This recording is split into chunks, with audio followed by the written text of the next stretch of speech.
Bem-vindos à segunda edição do P3C, PPPs e concessões, investimentos em infraestrutura no Brasil, conferência e prêmio. Evento realizado e organizado pela Necta, Portugal Ribeiros Advogados e B3, a Bolsa do Brasil.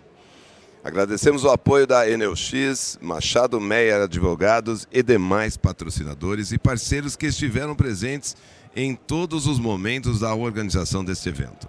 Convidamos todos para assistir ao vídeo da Necta.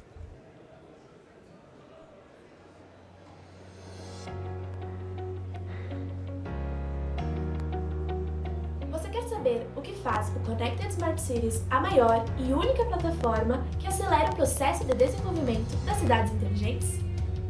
Reunimos em um único local múltiplos canais com informações gratuitas atualizadas diariamente. Também somos responsáveis pela realização de uma série de prêmios e estudos do setor para reconhecermos as boas práticas e compartilharmos essas iniciativas. Quer saber mais? Vamos lá! O ranking Connected Smart Cities mapeia as cidades com maior potencial de desenvolvimento, trazendo indicadores que qualificam as cidades mais inteligentes do Brasil.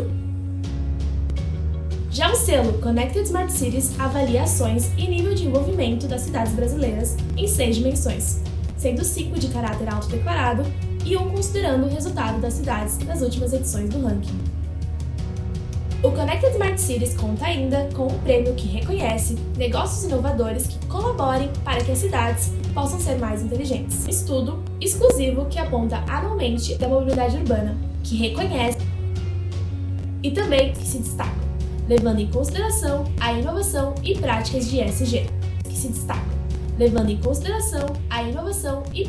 ESG, Já o prêmio P3C reconhece profissionais, empresas e órgãos públicos que se destacam na atuação em infraestrutura econômica, social e ativos ambientais. Mas de nossos canais, os eventos são especiais para nós, já que neles reunimos a nossa comunidade para juntos acelerarmos o processo de desenvolvimento das cidades inteligentes. Quer participar de nossos eventos? Fica mais um pouco nesse vídeo que eu te conto sobre eles. Os eventos Connected Smart Cities apresentam cases práticos, soluções, inovações e tendências com a participação de palestrantes renomados e especialistas no tema, e se dividem em eventos presenciais e online. Confira os principais eventos da plataforma. O CSC GovTech promove a modernização e a inovação do setor, para a promoção de um governo simples, eficiente e transparente, centrado no cidadão. O CSC Nacional é o maior encontro de cidades inteligentes do Brasil e reúne em um único espaço 3 ecossistemas: cidades inteligentes, mobilidade urbana e transporte aéreo. Com o propósito de promover a mobilidade urbana sustentável, inclusiva e disruptiva, o PMU conta com atividades que proporcionam experiências e reflexão para o desenvolvimento da mobilidade urbana. O P3C é especializado no mercado de PPPs e concessões, com foco nos investimentos em infraestrutura, e tem como objetivo tornar o ambiente de negócio mais previsível e seguro para os investidores no Brasil.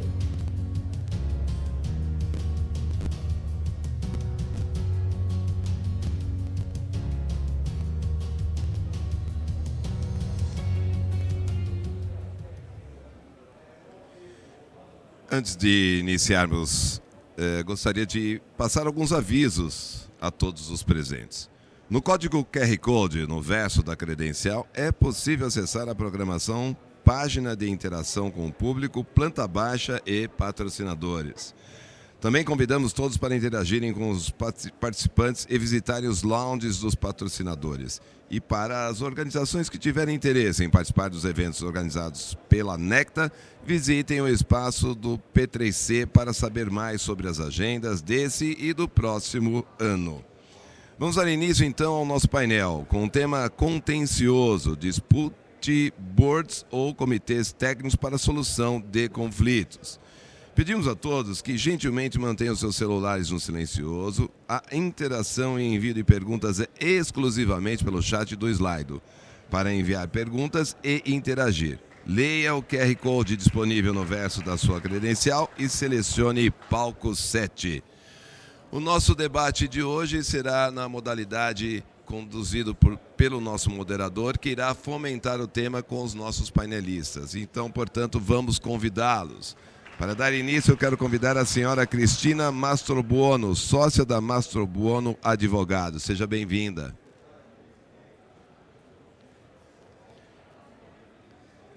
A senhora Gabriela Engler, diretora de Assuntos Jurídicos e Regulatórios da Iguá Saneamento. Seja bem-vinda. Senhor Tiago Cortez, sócio da KLA Advogados. Seja bem-vindo. E o senhor Maurício Portugal Ribeiro, sócio da Portugal Ribeiro Advogados e que também fará a moderação do nosso painel a partir de agora. Muito obrigado. Olá, bom dia. Eu queria agradecer a organização do evento, dizer que é um prazer estar aqui com esses colegas que são referência na área de arbitragem e nesse novo mundo, né, de comissões técnicas, dispute boards, que está surgindo dentro dos contratos e das relações contratuais de concessões e PPPs nos setores de infraestrutura. Eu queria começar o painel explorando aqui a experiência dos nossos palestrantes com a arbitragem e com a modelagem de cláusulas de arbitragem em contratos de concessão e PPP, para tentarmos aqui no nosso debate fazermos um diagnóstico, né, digamos assim, da capacidade ou não, né, da arbitragem de entregar a sua promessa originária. Isso porque eu percebo que a discussão dos dispute boards, das comissões técnicas, desses instrumentos alternativos de solução de conflitos alternativos, inclusive em relação à arbitragem, é uma discussão que parte muitas vezes, né, o ponto de partida dessa discussão é a insuficiência ou incapacidade da arbitragem de entregar a promessa originária que existia, né? Eu me lembro que nos anos 2000, tanto os especialistas na área quanto as associações empresariais, né, aí a ABDIB, a BCR, etc., elas tinham uma demanda muito forte de que fosse mudada a lei, né, para permitir o uso de arbitragem. Naquela época, quando se falava em meios alternativos de solução de conflito, ninguém estava falando de dispute board, ninguém estava falando de comissão técnica, ninguém estava falando de mediação, estava todo mundo falando de arbitragem, né, 20 anos atrás. Em 2004, a lei de PPP incluía uma cláusula expressa sobre o uso de arbitragem, né? Uma lei, uma disposição legal que permitia o uso de arbitragem em contratos de PPP. E em 2005, né, a gente mudou a lei de concessões de 1995, para permitir o uso de arbitragem. Foi uma pequena reforma da lei de concessões, eu participei tanto da elaboração da lei de PPP quanto dessa reforma da lei de concessões que aconteceu em 2005, e havia um clamor, né, para que se deixasse muito claro que era viável usar a arbitragem. Então, eu quero começar aqui passando a palavra para os meus colegas, e a pergunta que eu queria fazer para eles é: a arbitragem entregou a promessa originária de um meio alternativo ao judiciário, né, de solução de conflitos rápido, né? Uma das queixas na época era que o judiciário demora muito para resolver esses conflitos, rápido e muito mais técnico do que o judiciário, né? E aí a gente estava tentando fugir na época do juiz generalista, processualista, que tem dificuldade de entrar nas questões técnicas dos conflitos aqui em torno dos contratos de concessão. Então, vou passar a palavra, vou começar, ladies first, né? Vamos começar com a Cristina, e depois a Gabi, depois o Tiago, mas eu quero aqui que seja um debate aberto, né? Vocês tomam a palavra quando vocês quiserem e a gente vai discutindo o tema e aprofundando à medida que as perguntas e provocações forem trazidas. Bom, Maurício, tem que falar no microfone. Bom, Maurício, antes de mais nada, quero agradecer o convite por poder compor esse painel aqui, trazer esse tema que me é muito caro. tanto quanto eu ainda atuava na Procuradoria, quanto agora que tenho me dedicado à arbitragem. Então, quando você fala, indo direto ao ponto, a arbitragem não está entregando aquilo que ela se propôs, eu tenho uma visão um pouco diferente. Tá? Eu acho que talvez a expectativa que tenha sido colocada em cima da arbitragem como um novo instrumento que vem sanar todos os problemas em relação às disputas, tenha sido colocada uma expectativa muito alta. Né? Acho que a gente tem que fazer uma visão muito fria comparando arbitragem e judiciário.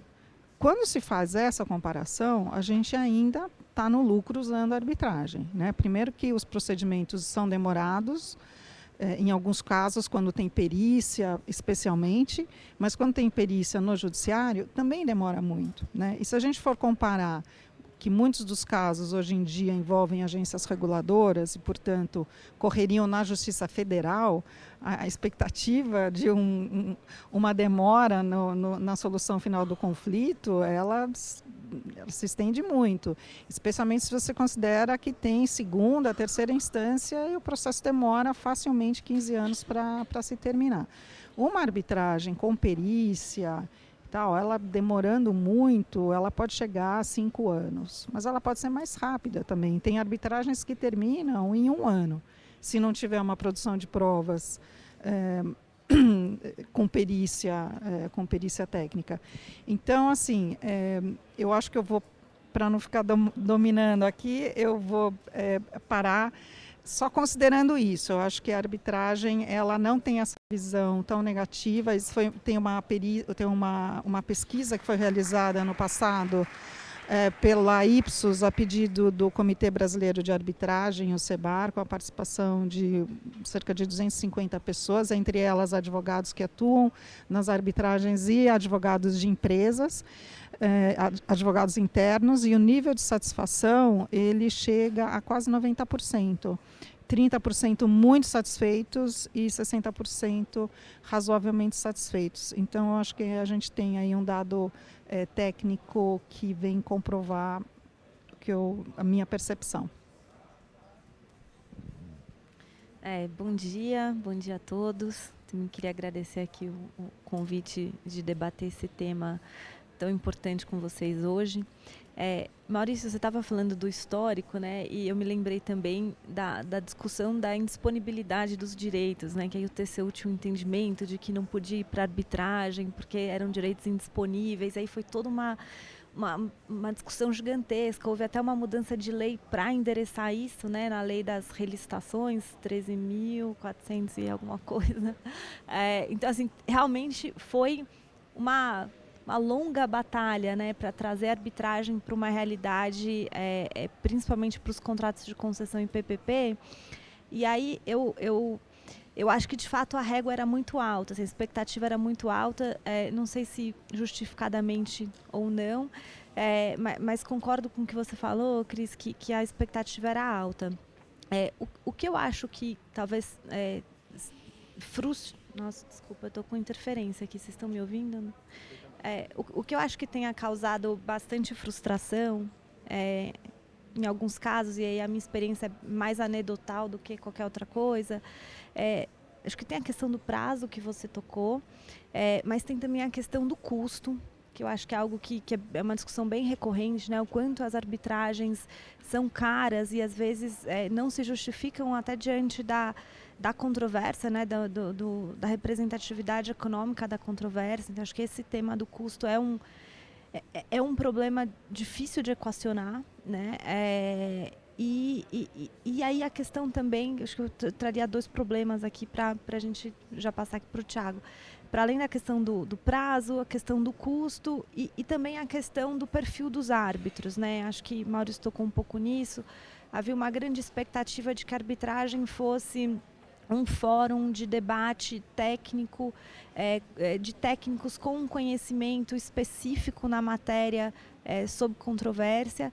E, na prática, o que a gente acabou vendo nos últimos anos, e pelo menos nesse universo de concessões e PPPs, é que muitas vezes recorre-se a um perfil mais processualista do árbitro e muitas vezes pessoas que, primeiro assim, com formação jurídica acho que, sei lá, arriscaria aqui talvez 80%, 90% das vezes. E aí fica muito difícil para um advogado e aí muitas vezes um processualista discutir questões de engenharia, questões de equilíbrio econômico-financeiro, que tem um componente econômico, enfim, uma questão que foge à esfera jurídica tradicional.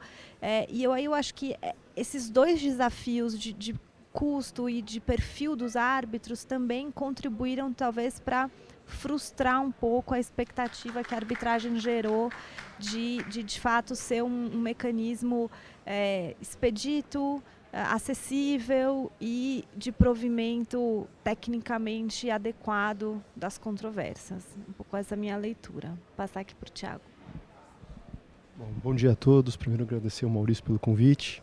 Eu tenho uma visão parecida com a visão da Cris. Eu acho que a questão é que a gente tem que separar o que é a expectativa que se criou na arbitragem e o que era a promessa da arbitragem. A promessa que se colocou na arbitragem era uma promessa de um mecanismo de solução de conflitos indolor. E claramente não é. Ele talvez seja até mais doloroso que um processo judicial na medida em que ele é muito mais intenso, muito mais, até muito mais conflituoso do que uma ação judicial. Tanto nas administrações, principalmente nas arbitragens de administração, que envolvem a administração pública. O segundo ponto é que ela se propôs a ser um mecanismo rápido, mas que ele é absolutamente antagônico, impossível, se pensar em qualquer processo adjudicatório. Eu acho que a frustração que a arbitragem trouxe é uma frustração inerente a qualquer procedimento de resolução de disputas que as partes recorrem a um terceiro para decidir. Isso impõe, primeiro, uma tecnicidade na produção da sentença que demanda um advogado ou alguém que consiga fazer uma sentença válida, né? Esse é o principal objetivo de um árbitro, e para fazer uma sentença válida ele tem que ter conhecimento jurídico suficiente para produzir isso, o que afasta os técnicos, e demanda também o tempo do contraditório que faz com que essa sentença seja válida. Então, eu acho que tem uma diferença entre a expectativa que se criou da arbitragem e a promessa que a arbitragem, ou disse que a arbitragem fez. Eu acho que a expectativa foi frustrada, mas é impossível que ela fosse atingida diante de um processo adjudicatório. Agora, existem benefícios muito claros. Eu acho que o tempo de uma ação judicial para discutir uma questão de equilíbrio econômico-financeiro, ele é muito mais caro do que um procedimento arbitral. Pensando aí nos juros, nos encargos de mora decorrentes de uma disputa dessa na Justiça Federal, que vai demorar 20 anos, o impacto é brutal. Numa arbitragem vai demorar 5 anos, demora, mas, enfim, é bem menor do que os 20 anos. O outro ponto relevante, ainda que tenha que se socorrer advogados para produzir uma sentença rígida, você tem na arbitragem uma capacidade de discussão das questões técnicas muito mais profunda do que no judiciário. A eleição dos assistentes técnicos ou do perito é muito mais livremente pactuada pelas partes do que no judiciário, em que o perito é um perito judicial imposto por um juiz que não necessariamente tem conhecimento profundo sobre o tema. Então você tem o problema do julgador não ter o conhecimento profundo sobre o tema e talvez o próprio perito que foi indicado pelo juiz não ter um conhecimento profundo sobre o tema. Enquanto na arbitragem as chances de se chegar a um perito que tenha maior conhecimento sobre o tema é muito maior. Então, ainda que a arbitragem tenha frustrado as expectativas, eu acho que a arbitragem, ela, dentro do sistema, dos mecanismos de adjudicação, de decisões impostas por terceiro, ela sem dúvida é um mecanismo mais ágil e mais eficiente, e acho que se comparar com o custo do carregamento de uma disputa por muito tempo, mais barata do que a arbitragem, do que o judiciário.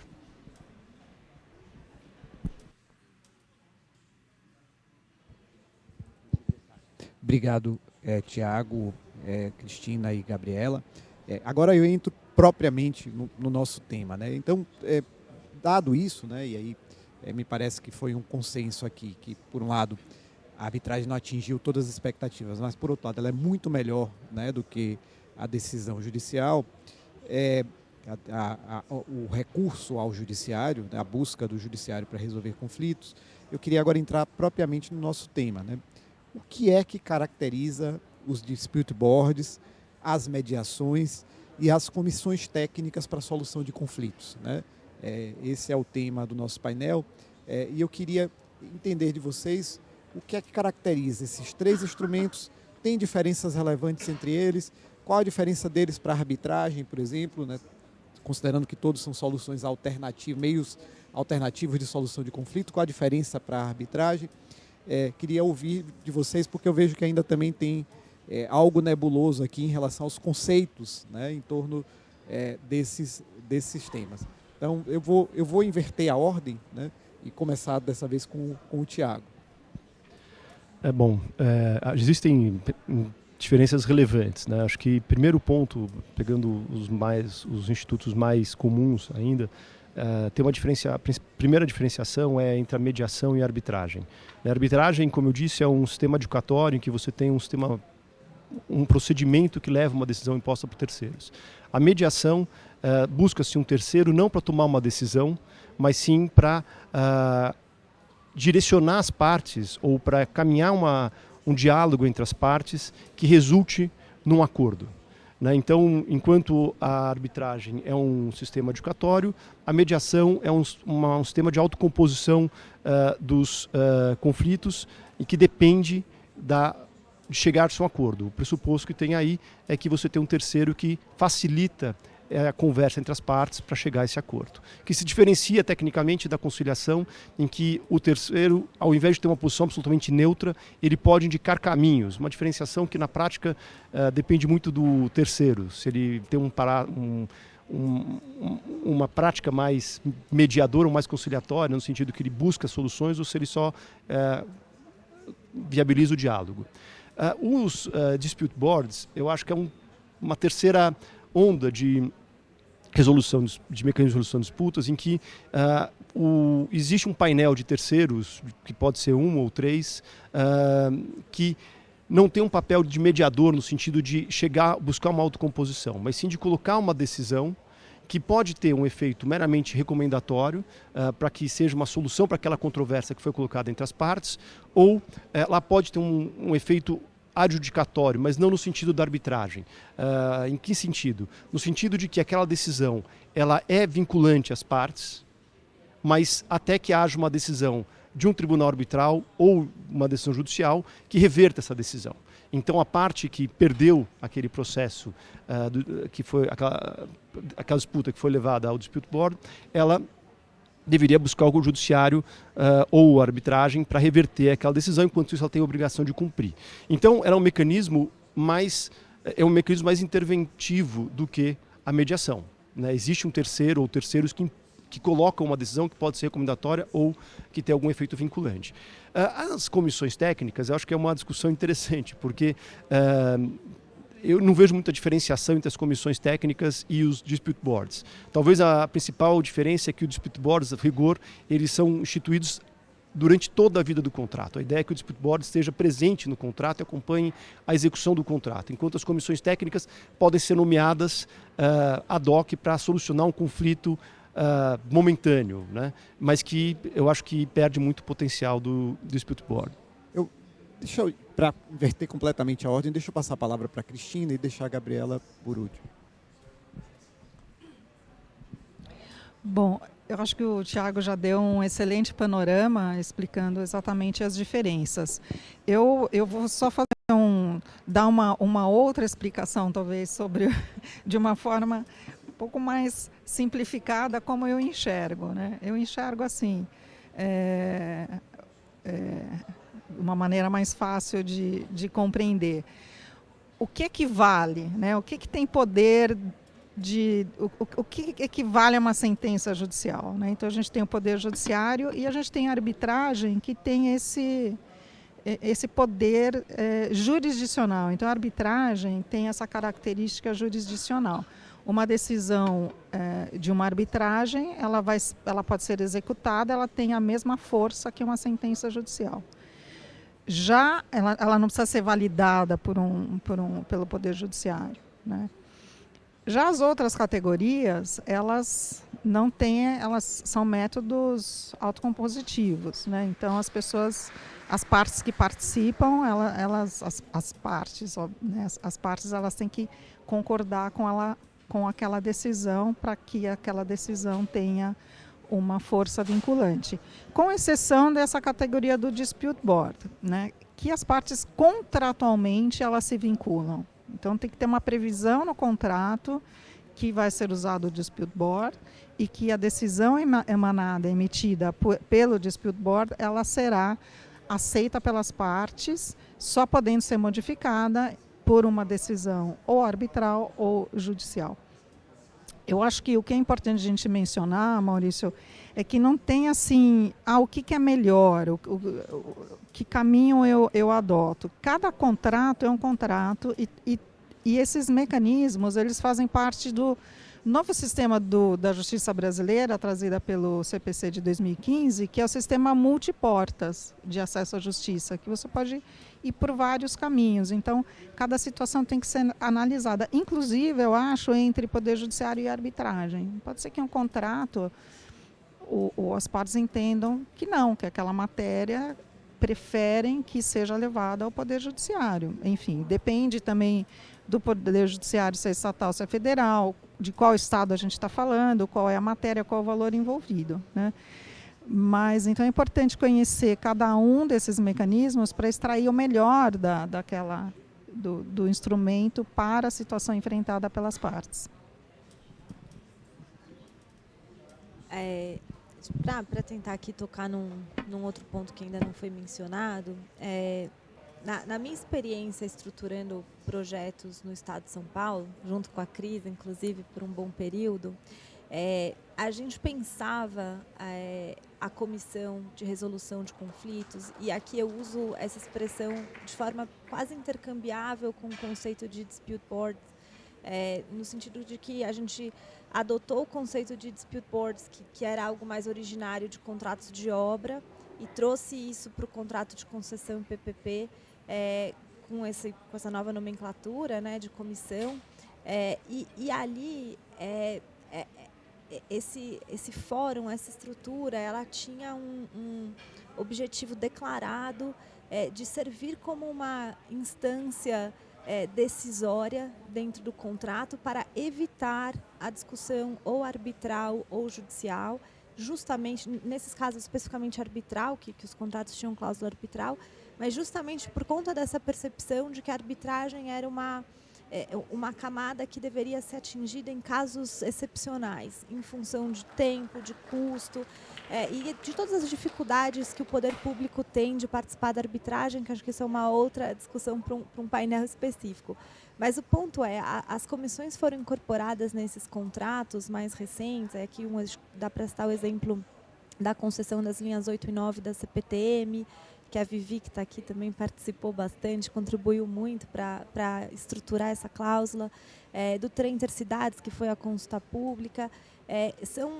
O conceito ali era justamente entregar o que a gente queria ter visto na arbitragem, e talvez por um erro de expectativa, Thiago, mas o que a gente não viu, que era uma responsividade veloz, né? Então, por exemplo, tinha uma regra muito clara de que perícia no âmbito da comissão técnica em casos excepcionais, mediante concordância unânime de todos os envolvidos.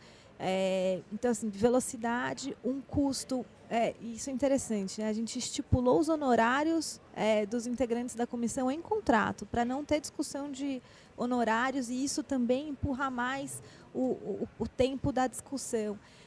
E também estipulou em contrato o perfil do sujeito que pode ocupar essa posição, forçando um perfil técnico, com o objetivo de evitar esse fenômeno que a gente percebe nas arbitragens de um perfil com preponderância processualista. E aí, Thiago, eu não falo isso de forma com nenhum demérito, né? Eu acho que o advogado, ele é muito importante. Eu sou advogada, então também não posso falar mal aqui. Acho que a questão da rigidez da sentença que você trouxe, ela é muito importante, mas eu me pergunto se isso é, assim, a razão de existir do mecanismo, né? Talvez, na minha opinião, a razão de existir seja mais depurar a questão técnica, e aí, assim, ter a roupagem jurídica e a rigidez jurídica como algo acessório, né, embora muito importante, do que o mais importante é ter a rigidez jurídica e a discussão técnica ser secundária. Então, assim, só para concluir aqui, então, eu acho que a comissão, ela, nesses contratos, e eu vejo isso como uma tendência, a Comissão de Solução de Conflitos passou a desempenhar um papel de quase uma pré-arbitragem, né? E também com um poder vinculante, que eu acho que isso é super importante para ela ter efetividade, principalmente no contexto de contratações públicas, em que o gestor ele precisa ter uma orientação clara, né, de que caminho seguir, e a decisão vinculante confere isso. Então, enfim, acho que é uma tendência e é algo que faz bastante sentido. E aí a arbitragem fica como um recurso nos casos em que as partes não concordarem com a comissão, com a decisão tomada pela Comissão de Solução de Conflitos. E aí, uma última observação aqui para falar aqui do universo de opções, né? É interessante que aqui a gente está falando muito das soluções contratuais, né, do que está previsto contratualmente, mas a gente tem também agora vários fenômenos novos de fóruns de mediação, de conciliação, que são extracontratuais, né? O Tribunal de Contas da União lançou a Comissão de Solução Consensual de Conflitos, outros tribunais de contas têm essa iniciativa. Então, também é uma nova fronteira de como é que a gente vai compor esses fóruns que não são contratuais e que muitas vezes estão chamando para si competência para discutir e como é que isso conversa com o que está no contrato. Então, tem vários desafios aí nessa tensão contratual, extracontratual também. Maurício, posso completar um pouquinho? Eu acho que que a Gabriela trouxe uma questão bem importante aqui, que é esse papel do Dispute Board, que no caso do contrato da linha 8 e 9 é chamado de Comissão de Prevenção e Solução de Disputas, né? Que na verdade, assim, só uma observação aqui, o Código de Processo Civil, ele fala de comitês técnicos, né? Então, eu acho que quando ele fala em comitês técnicos, são justamente essas comissões que são os dispute boards adotados ao nosso sistema brasileiro. E eu acho que é isso, o importante é trabalhar em conjunto, né? O que a gente fala, a cláusula escalonada, você ter tanto o dispute board, como depois a possibilidade de ir para a arbitragem. E por quê? Porque nesses contratos de valores muito altos ou de longo tempo, de investimentos que se estendem por 5 anos, acontecem tantas coisas, são tantos pequenos incidentes que vão acontecendo, que muitas vezes um incidente por si só, ele não é suficiente para ir para uma arbitragem, não justifica ir para uma arbitragem por conta daquilo. E há uma possibilidade muito grande desses pequenos incidentes irem sendo resolvidos no decorrer da execução contratual por meio dessas comissões de prevenção, né? Então, acho que essa visão de não ser um ou outro, mas de ser um instrumento, vários instrumentos que caminham para uma boa execução contratual, para uma boa resolução de disputas. Eu acho que vale a pena mencionar, eu tenho 2 arbitragens lá no escritório, que uma tem 17 pleitos, a outra tem 13 pleitos, né? E é exatamente um exemplo disso que a Cristina fala, que você, afinal, como o custo fixo mínimo, né, da arbitragem é muito alto, você precisa diluir esse custo, né, com um número maior de pleitos. Isso realmente termina sendo feito. E no caso dos contratos de concessão e PPP, ainda tem a questão de você superar a discussão administrativa, né, que isso demora um tempo, então isso vai acumulando. Na hora que saem as decisões administrativas é que você consegue levar isso. Então você tem um tempo, digamos assim, de 5 anos inicial do contrato, sobretudo, onde estão acontecendo vários eventos ali de desequilíbrio, eventos que têm impactos regulatórios, e tendo esses eventos vão sendo submetidos à via administrativa, vai tendo solução disso, e só depois desse período é que você vê, né, algum tipo de iniciativa na direção da arbitragem. Seria, nesse contexto, muito conveniente que você tivesse um instrumento que pudesse ser preparatório e eventualmente resolvesse algum desses problemas. Agora, a gente já falou conceitualmente, eu não vou tentar resumir o que foi dito conceitualmente aqui sobre o conceito desses instrumentos, porque tem muita informação que seria difícil aqui a gente resumir de maneira adequada. Mas o que eu queria pedir a vocês agora é para falar de casos concretos, né? Em que contratos, em que situações vocês estão vendo a dispute boards funcionando, né? a mediações funcionando, conciliações funcionando. Como essas informações são públicas, né? A gente está falando de contratos de concessão em PPP, tudo isso é feito de maneira pública. Eu queria ouvir de vocês da experiência concreta, né? Onde é que está funcionando, que setores, se puder citar o contrato, que contratos, que tipo de disputa está indo para esses instrumentos, quais são os valores envolvidos, enfim, o máximo de informação, qual é o perfil das pessoas que estão compondo esses instrumentos, né, como pessoas envolvidas no processo de solução, como decisores, né, onde tem decisão vinculante, ou como conciliadores. Quer dizer, o máximo de informação que vocês puderem trazer sobre experiência prática, eu acho que é útil para quem está nos assistindo, é útil aqui para aprendizado e para entendimento de como de fato está se dando essa experiência.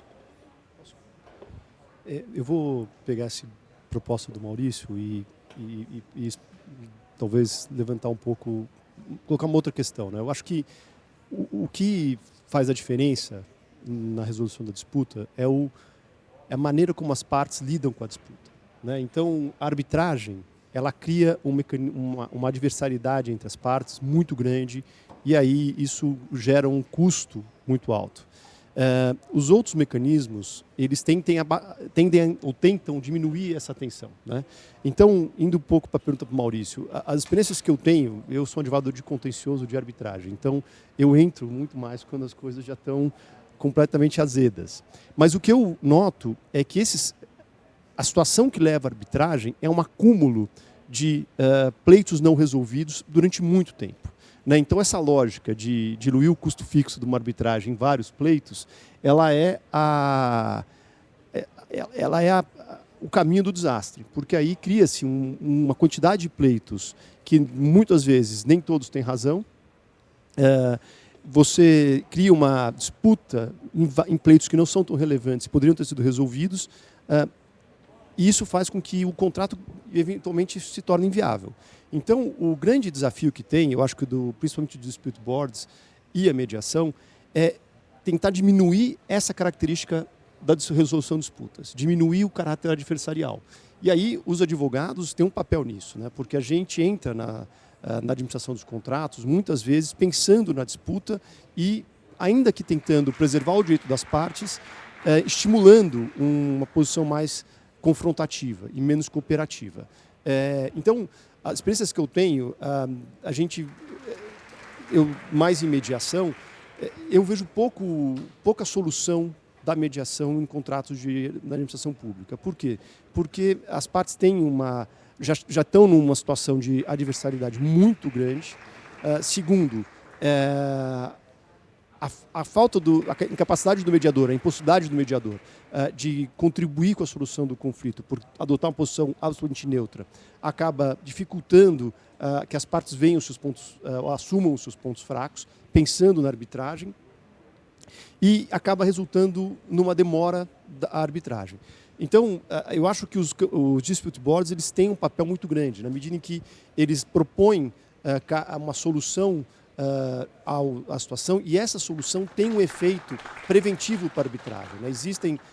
Tem casos lá na linha amarela, por exemplo, eu não participei, mas conheço pela literatura, em que os dispute boards fizeram propostas de soluções que foram, de certa forma, acolhidas como a verossimilhança do direito que estava sendo pleiteado e que evitou a concessão de liminares para suspender as decisões que foram dadas para o currency board que tinham um efeito adjudicatório.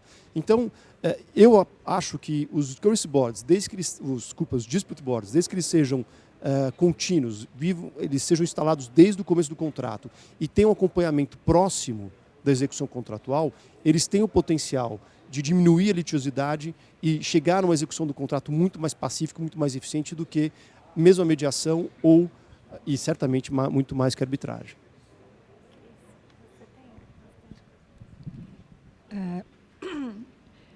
Bom, concordo com tudo que o Thiago falou, né, especialista aqui, e Maurício, você perguntou em termos de números, né? É curioso porque, assim, são procedimentos públicos, né, ou deveriam ser, mas não existe ainda um repositório, é muito difícil você ter acesso a essas decisões, tá? Assim como eu acho que mesmo que no campo da arbitragem houve uma demora, agora é que você consegue ter um acesso, agora a AGU tem um sistema, a PGA do Estado de São Paulo tem um sistema, você entra lá, você consegue acompanhar, você tem onde procurar as informações. Isso não existe com o Dispute Board ainda. Tá? Eu até procurei muito, porque eu estou nesse Dispute Board da linha 8 e 9, e eu procurei ali coisas concretas para poder, até a gente já teve um pedido de solução de disputas trazido para a gente, e eu procurei, não consegui achar nada. Tá?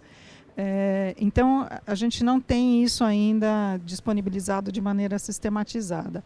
Então, é muito com base em conversas, em relatos que você ouve. O que eu tenho de relato do primeiro grande Dispute Board que foi criado, que foi do contrato, não é o da linha 4, mas das obras da linha 4, não da PPP, né?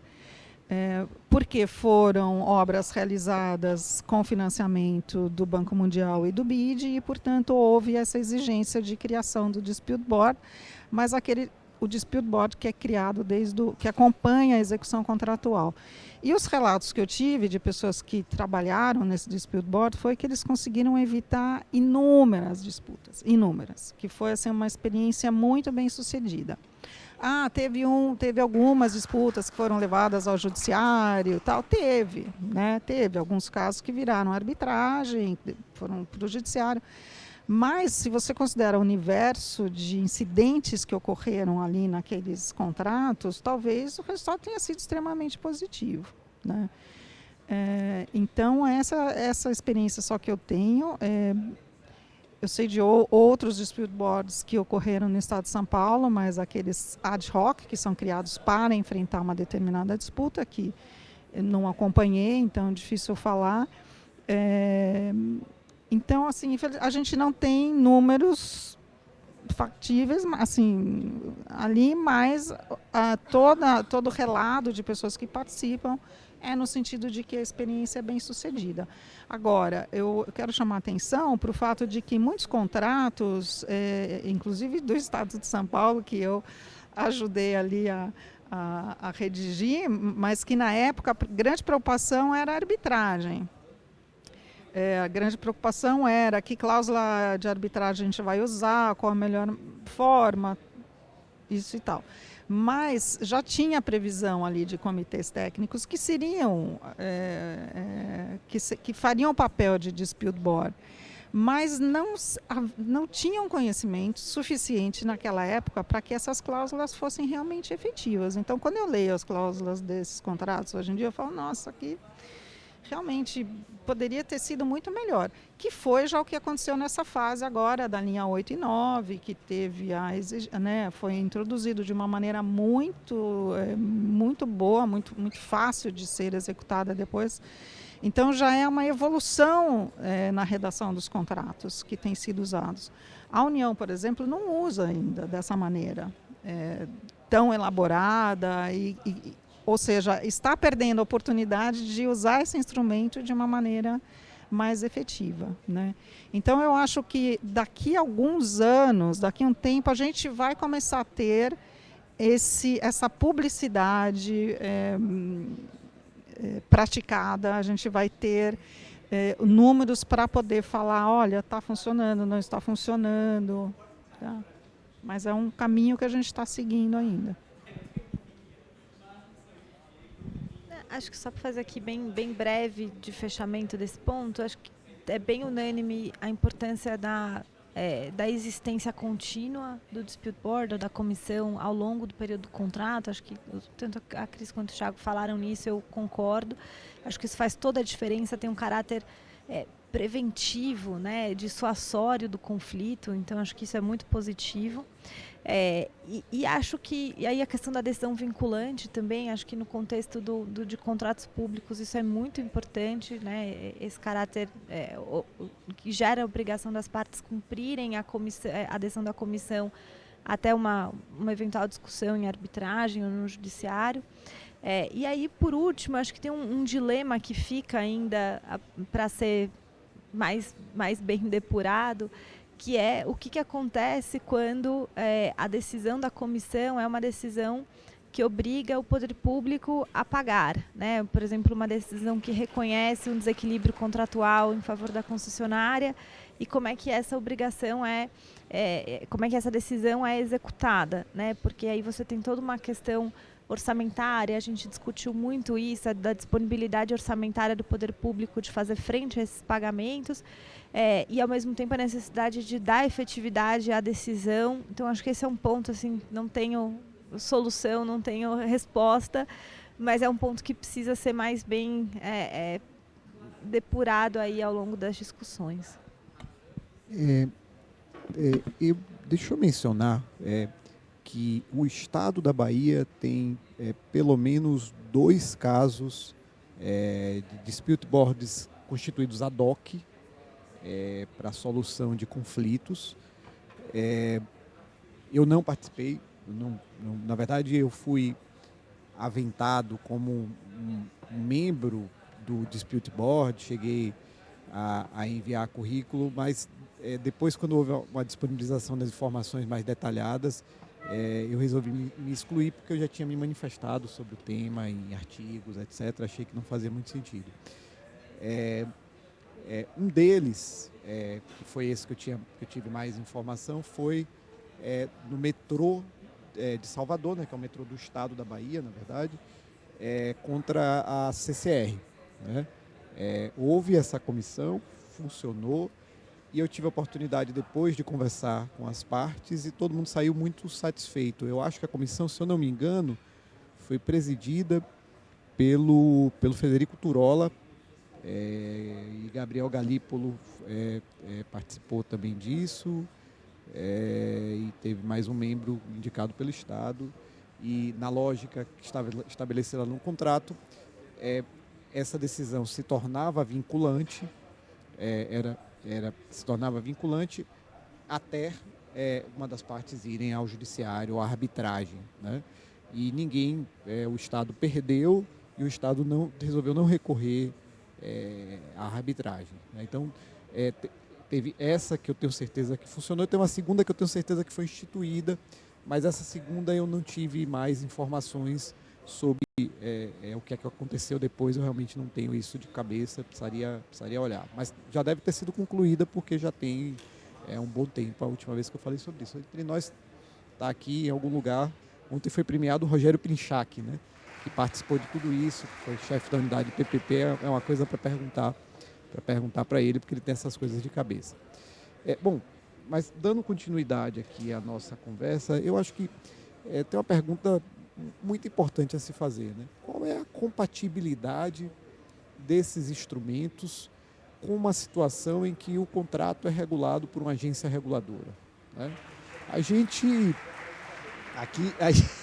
tem outra promessa aqui que eu não sei em que medida foi entregue, que é a promessa das agências reguladoras, a promessa do Estado regulador por meio de órgãos independentes. Né? A gente tem vários problemas no Brasil. Eu escrevi diversos artigos sobre isso. Tem um artigo que eu mais gostei de escrever sobre isso, que eu gosto de mencionar, porque para mim resume as coisas que eu venho fazendo sobre isso, é o artigo de como desestruturar agências reguladoras. Né? Um artigo escrito muito ironicamente, dizendo como é que você desestrutura, como fazer para quebrar uma agência reguladora. Está ali o Sena, presidente da Agergs, que para mim é um exemplo de regulador, né? Com toda uma história no setor, e sabe das agruras, né, Sena, de quem quer defender as agências reguladoras entre nós. É compatível? Vocês acham compatível? Em que medida a agência, que tinha a pretensão lá na origem, né, de ser um juiz na esfera administrativa, alguém que ia resolver os conflitos em torno do contrato, que impactam concessionário, poder concedente e usuários, né? Não só regular o contrato, de emitir normas com aplicação mais geral, mas também resolver casos concretos, conflitos práticos. Né? É compatível esse tipo de instrumento com uma situação em que você tem uma agência reguladora regulando os contratos? Eu queria ouvir isso de vocês. Agora vocês dizem quem começa.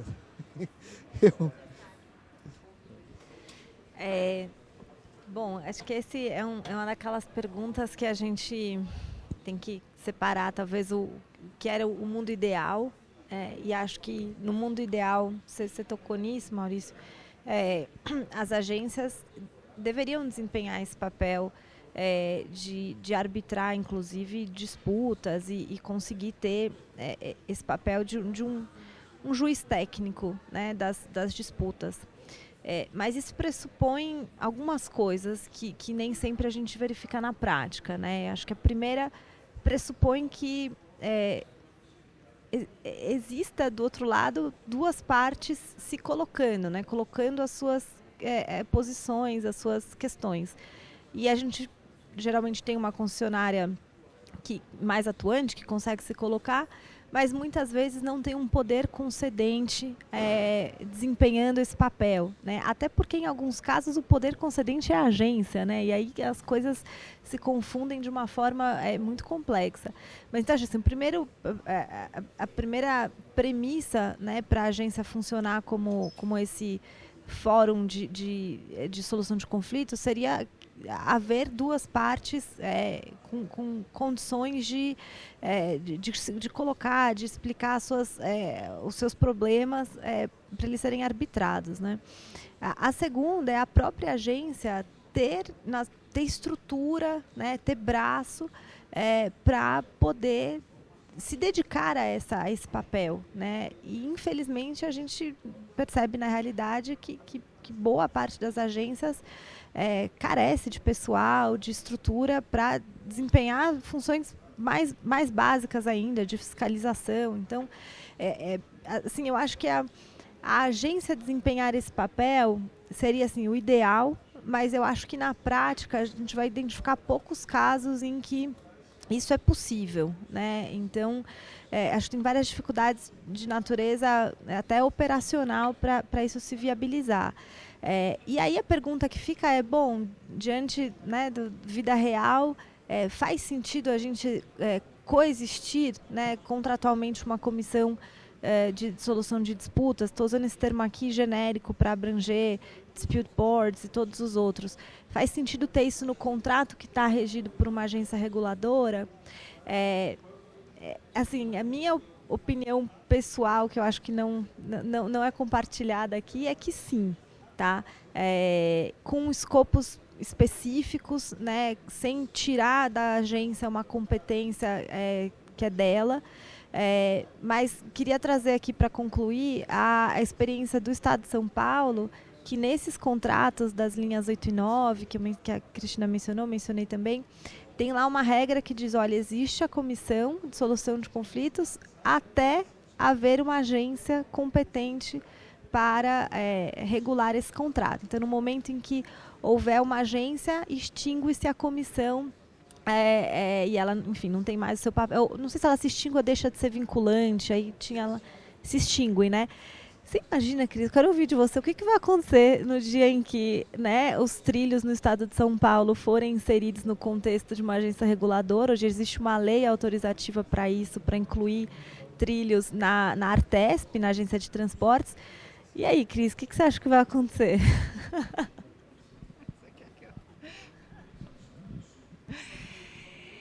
Bom, Gabi, eu concordo com você. Eu acho que é possível, sim, a gente ter dispute boards em contratos que estão submetidos a agências reguladoras. E eu acho que é exatamente isso, né? Depende qual que é o papel da agência reguladora em relação àquele contrato, né? A gente não pode confundir o papel da agência reguladora como reguladora e o papel dela de gestora do contrato. Tanto é que isso depende muito, depende do estado que a gente está falando, depende da agência reguladora, depende de cada situação. Mas eu acho que as questões regulatórias claramente não entram assim, há uma, dependendo da regulação que a gente está falando, não é para entrar em discussão mesmo. Nem em dispute board, nem em arbitragem, nem o Poder Judiciário deve entrar, dependendo do que a gente está falando, né? Agora, atos de gestão normal, questões relacionadas, por exemplo, eu posso falar isso porque é um fato público. No caso da linha 8 e 9, já teve uma discussão em relação a passivos ambientais não identificados na fase da licitação, né, na fase do edital. Ou seja, aqueles passivos ambientais que já estavam identificados no contrato seriam assumidos pela concessionária e depois vinha um auditor independente que ia fazer uma nova análise e identificar, então, os passivos que não tinham sido identificados e esses passivos, então, o ônus deles seria, o ônus financeiro seria do poder concedente. Então, teve uma discussão em relação a isso, uma divergência. Essa divergência foi submetida ao Comitê de Prevenção de Disputas. Pois bem, eu não consigo imaginar por que isso teria que ser solucionado só por uma agência reguladora. Assim, não tem nada a ver com a regulação do setor, dos trilhos, do transporte. É uma questão fática a ser analisada. E que, portanto, eu até tinha um pouco essa dúvida, né? Eu achava, poxa, realmente, porque a agência reguladora tem todo um sistema de você apresentar o pleito administrativo de reequilíbrio, de divergência, mas isso não entra numa esfera regulatória propriamente dita. Então, eu acabei mudando a minha opinião. Mas eu acho que algumas situações vão ser meio complexas, mas entra de novo no aprendizado que a gente vai ter para executar. Então, é isso. Eu acho que essa é uma das questões mais complexas que você levantou até agora, né? Porque assim, eu vejo as agências reguladoras muito como regulação de mercado, né? Regulação da prestação do serviço com o usuário, defendendo interesses outros que não interesses das partes dentro do contrato. Agora, na prática dos contratos de concessão que eu tive acesso, participei, a agência reguladora foca muito dentro do contrato, né? Ela tem uma visão quase como substituta dos mecanismos, como uma pré-etapa de uma disputa que vai à arbitragem. Então, eu acho que isso é uma fonte de problemas gigantescos, né? E vai ter muito problema, imagino eu, porque uma das questões mais complexas que tem quando você começa a ter essas cláusulas escalonadas e colocando a agência reguladora talvez dentro desse contexto, é como você consegue resolver a disputa, porque você começa a ter tantas etapas para vencer, e principalmente nos contratos mais antigos, em que as cláusulas não eram tão bem elaboradas, você tem tantas etapas para vencer que viram cascas de banana para você chegar no final da disputa, né? As partes começam a usar isso para evitar a própria disputa. Então, eu acho que essa é uma questão que tem que ser muito discutida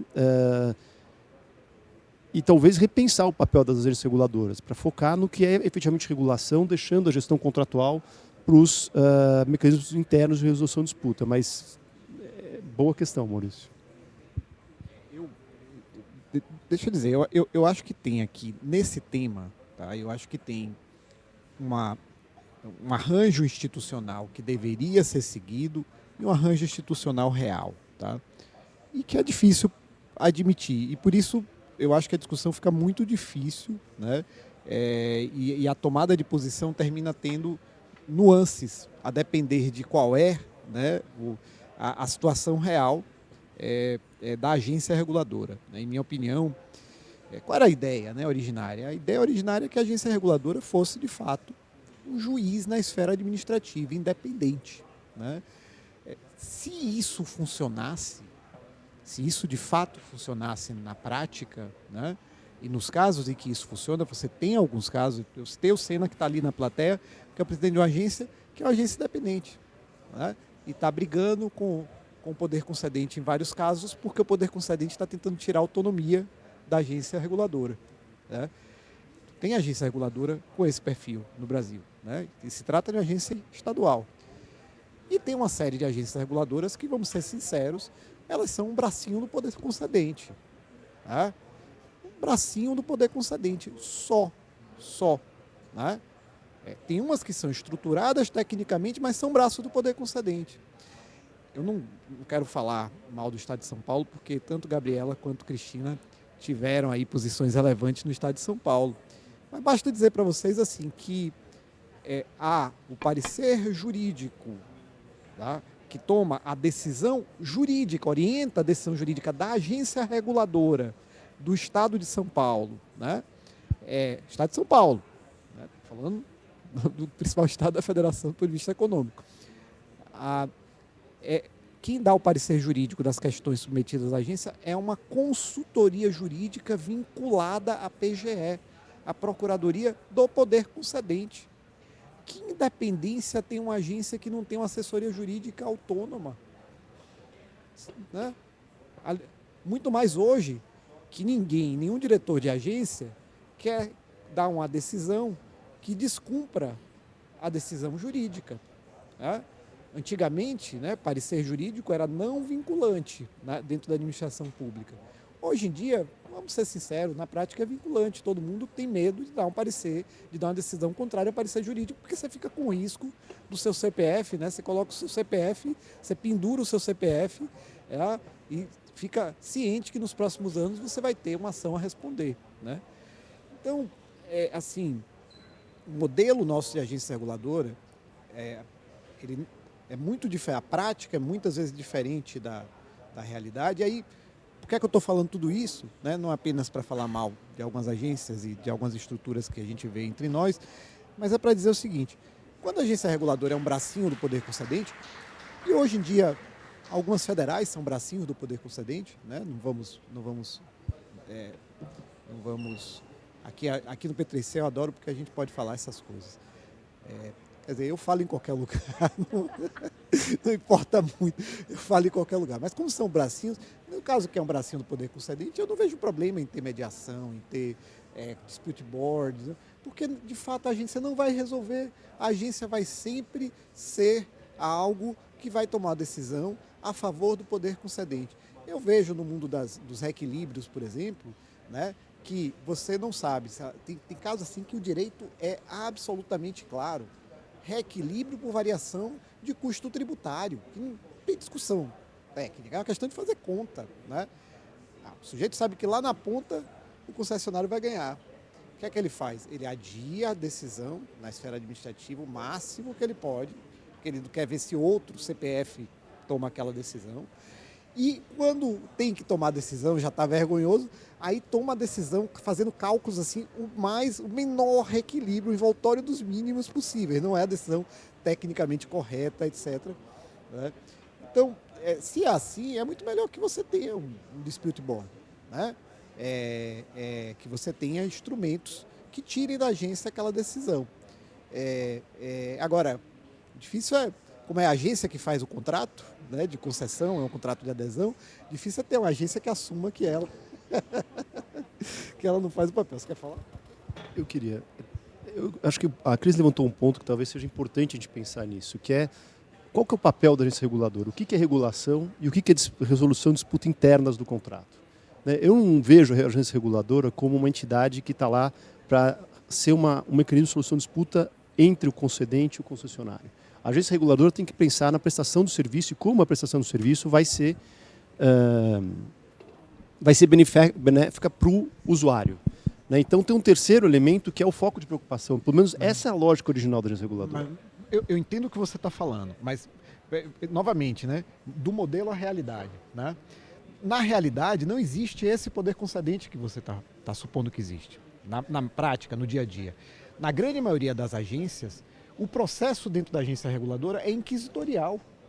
Não tem o poder concedente, não tem o outro lado, não tem o concessionário pedindo alguma coisa, o poder concedente do outro lado se manifestando e a agência... Não, o poder concedente, quando quer se manifestar, na maioria das agências, pega o telefone, liga para o presidente da agência e diz assim: bonitão, faz aí o que eu estou mandando.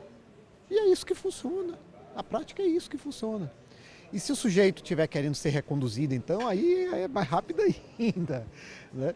Então, eu acho, Tiago, que se se pudesse ter uma separação entre essas coisas, na realidade, seria bom. Mas na prática não é. Eu vivo brigando, nos últimos anos eu briguei muito para que você tivesse consultoria jurídica independente, autônoma nas agências, e que você tivesse o poder concedente atuante, para você ter ali um espaço para disputa. Mas na realidade não é isso que existe, entendeu? E uma agência reguladora focada nas questões normativas daquele mercado, que deixa as soluções dos conflitos para outro ente, isso entre nós nunca existiu, na verdade, né? Então, mas será que não é uma deturpação do modelo de regulação? Pelo menos quando se discutiu na década de 90 o que seria regulação, a regulação não era vista como um mecanismo de solução de disputa entre o poder concedente e o concessionário.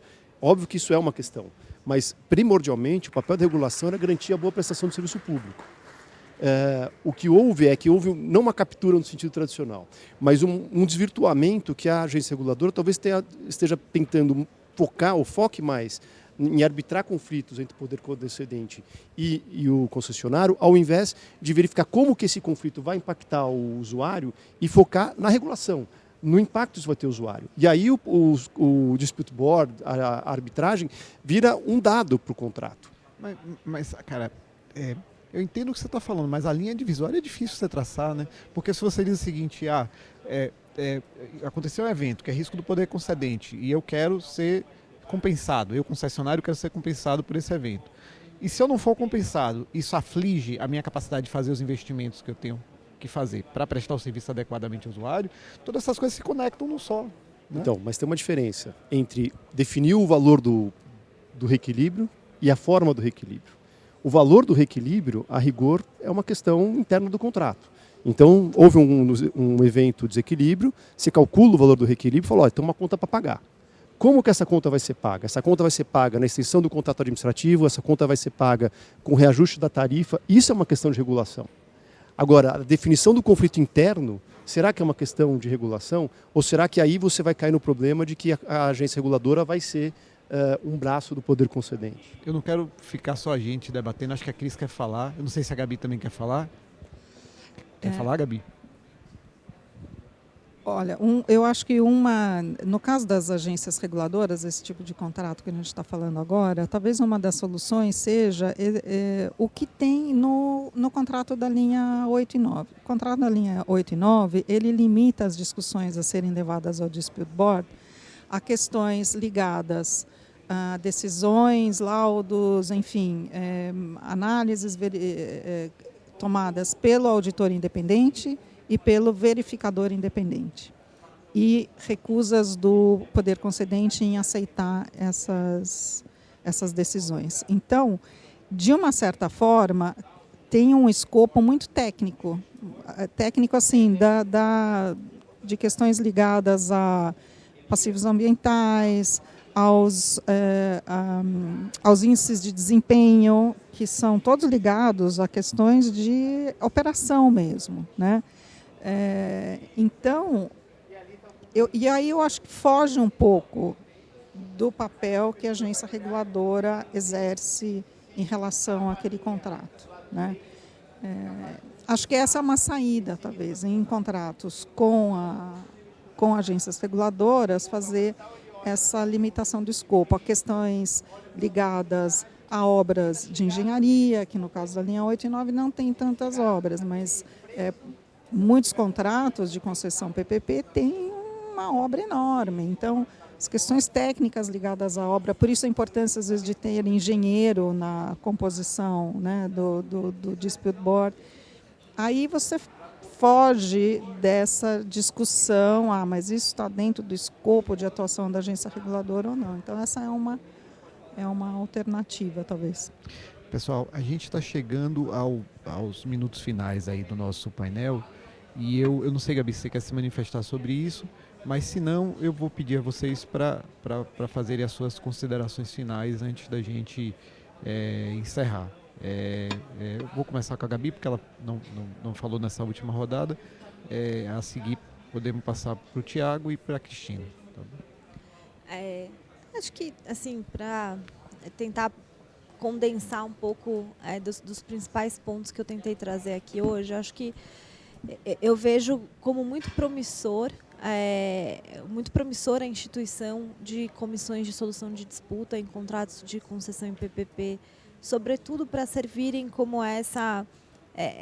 esse pré-arbitragem, né, que a gente discutiu aqui. Eu acho que ter uma válvula de escape, eu diria, nesses contratos para dirimir conflitos de maneira, né, estruturada, então com indicações de perfil de quem é que vai resolver essas discussões, quanto isso vai custar, qual é o escopo, quanto tempo isso vai levar. Isso é muito importante e aí foi um ponto que o Thiago falou também, para não pressionar, né? Porque a inexistência desse arranjo, ela acaba resultando na arbitragem de 17 pleitos, né? E a razão por que a gente tem 17 pleitos numa arbitragem é porque a gente não tem uma válvula de escape que permita equacionar isso antes de virar uma arbitragem. E talvez na origem, né, no contexto de contratos que estão sob a égide de uma agência reguladora, seria papel do regulador ir equacionando em âmbito administrativo essas disputas para somente aquelas que realmente não houve uma solução satisfatória, que elas fossem levadas para uma instância arbitral ou judicial, conforme o caso. Então, concluindo, acho que é muito importante, elas desempenham esse papel quase de contribuir para a gestão contratual, né, para dar fluidez para o andamento do contrato, porque o acúmulo dos desequilíbrios, ele também tem um efeito muito deletério, né? Eu falei aqui em desequilíbrios, mas vou dizer o acúmulo de disputas em geral. Isso é uma bola de neve para boa parte dos contratos, né? E é ruim para o contratado e talvez pior para o contratante, porque no final do dia a conta que ele tem que pagar quando ele é devedor, nesse contexto, que é a maioria dos casos, essa conta é impagável. E aí a gente tem que sentar para negociar.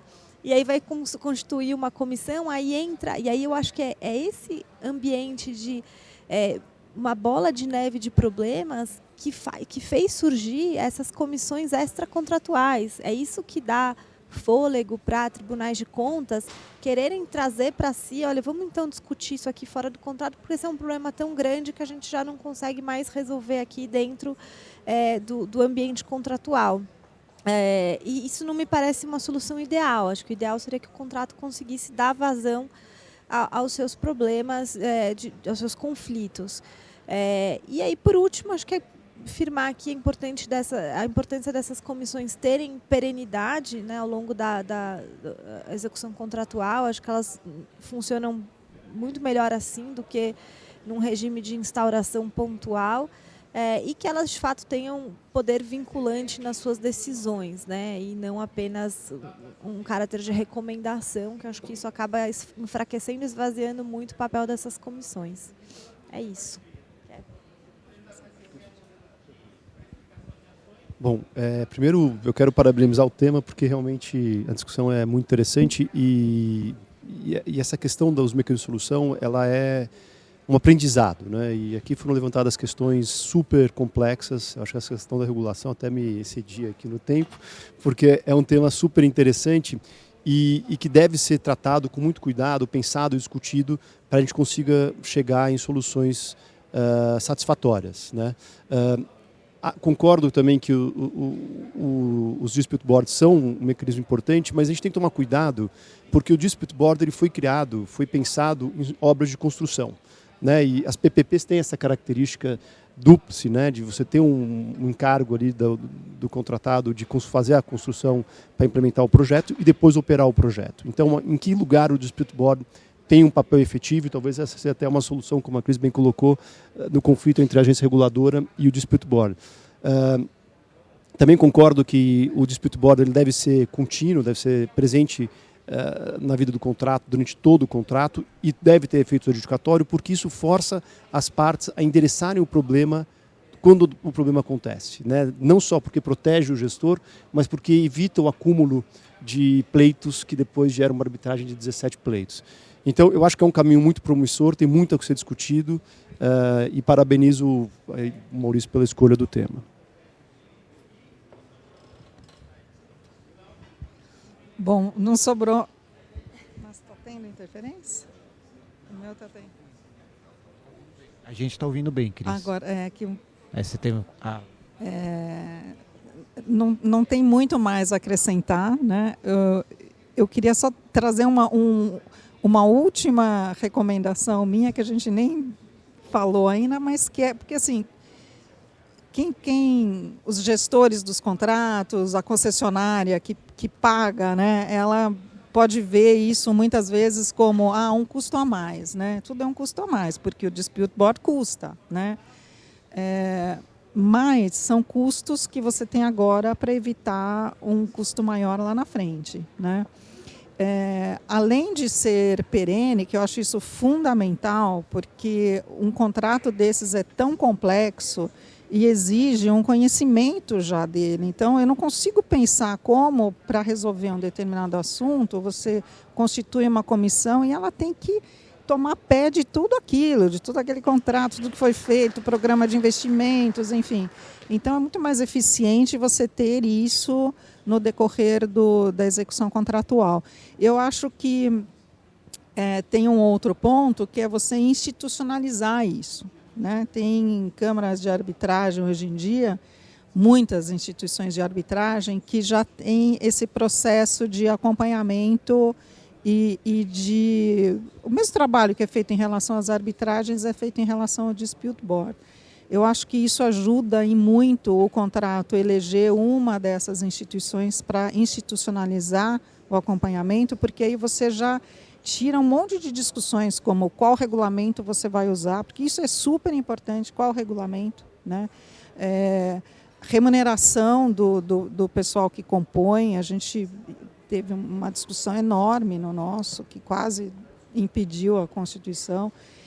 Enfim, então são vários pequenos aspectos que quando o arquivamento, né, o histórico do que acontece, porque fica muito na mão de quem está conduzindo o negócio. Se essa pessoa é desorganizada, acabou, você não tem nada do que foi feito. Então, isso tudo você evita ao institucionalizar a condução do dispute board, que eu acho que é uma questão nova que está surgindo agora e que eu acho que é muito importante também.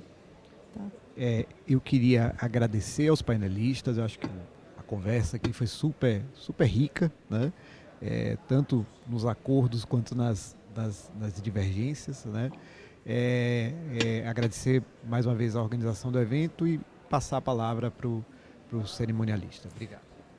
Mais uma vez, senhoras e senhores, portanto, encerramos o nosso painel com um tema contencioso, dispute boards ou comitês técnicos para a solução de conflitos. Mais uma vez, reiterar o nosso agradecimento ao Maurício e seus convidados, né, que discorreram sobre o tema brilhantemente. O tempo sempre é exíguo para um tema como esse. E queremos agradecer, portanto, a todos que nos acompanharam nesse momento e os convidamos para visitarem os nossos lounges, os nossos parceiros. Acessem a programação completa e os palestrantes confirmados dos demais palcos através do QR Code. São mais de 100 palestrantes distribuídos nos 8 palcos durante todo o dia. Voltaremos após essa pausa às 11 horas com o painel PPPs e concessões estados e municípios. Até já.